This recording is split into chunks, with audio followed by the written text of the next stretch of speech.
Ibisakuzo. Ibisakuzo ni umukino mu magambo, ibibazo n'ibisubizo bihimbaza abakuru n'abato kandi birimo ubuhanga. Nk'uko amateka y'ubuvanganzo nyarwanda bigaragaza, ibisakuzo nabyo byagiraga abahimbyi b'inzobere muri byo. Bahoraga bacukumbura ijoro n'umunsi kugira ngo barusheho kunoza no gukungahaza uwo mukino. Dore zimwe mu ngero z'ibisakuzo. Sakwe sakwe, ukagira uti soma. Nagutera icyambuka amazi kitagira amaguru. Ijwi. Nagutera icyo utazi utabonye. Ubuto bwa so na nyoko.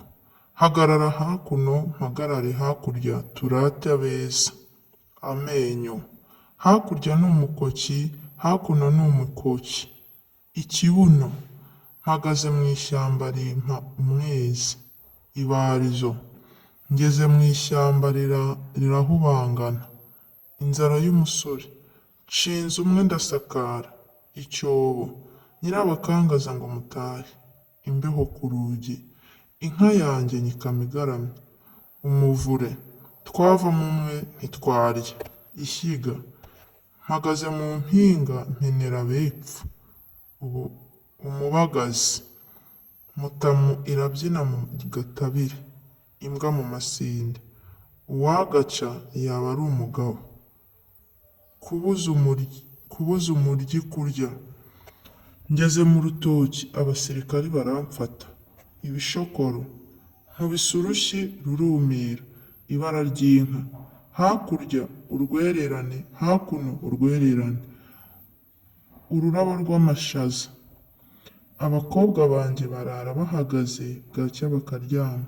Imyugariro. Hakurya mu bihuku. Ibizu bitagira abantu.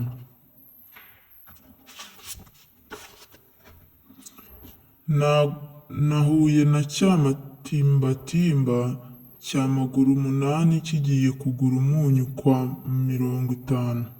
Igitagangurirwa. Mutumbajuru wa Rujugira. Umwumba w'insina. Sogokuru aryoha aboze. Umuneke. Ruganza araguye n'ingabo ze. Igitoki. Karavugira ibuhanika. Ingasire. Ayi napfa nakira simbizi. Akanyoni karitse ku nzira. Inka yanjye nyizirika ku nzira.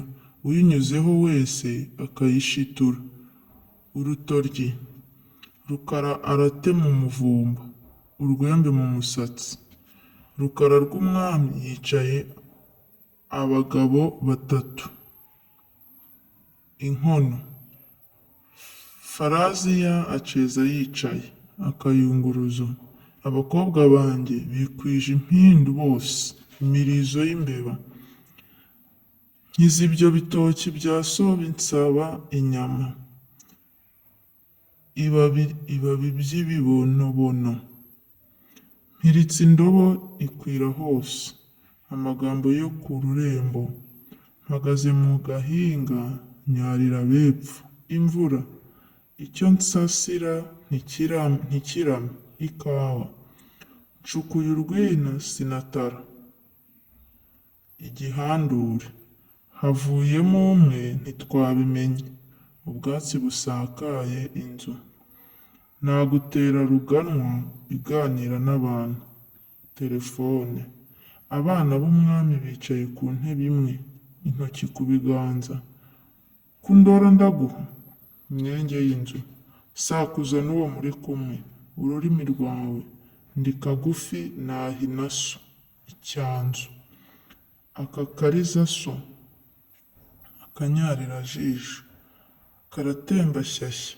Amazi ku iteke. Abakobwa banjye banaga amajosi. Urugoyi rw'ibishyimbo. Hari agate utakurira. Umunyereri. Hakurya du, hakuno du. Ibiradiyo biteganye. Kamanutse kibarangura no hasi kati nkaba nzasubirayo ndakambura data. Akababi k'umuvumu. Zenguruka duhure. Umukandara. Nicaye iwacu murika isi. Izuba. Nk'uko mubyumva rero, iki ni igice cya mbere cy'ibisakuzo, tuzabagezaho n'igice cya kabiri. Ibisakuzo ni umukino mwiza nk'uko mwabyiyumviye. Ndabararikira gutega amatwi no gukurikira, mukumva ubuvanganzo, tukiga ururimi rwacu rwa kera kuko rwari rwiza. Murakoze.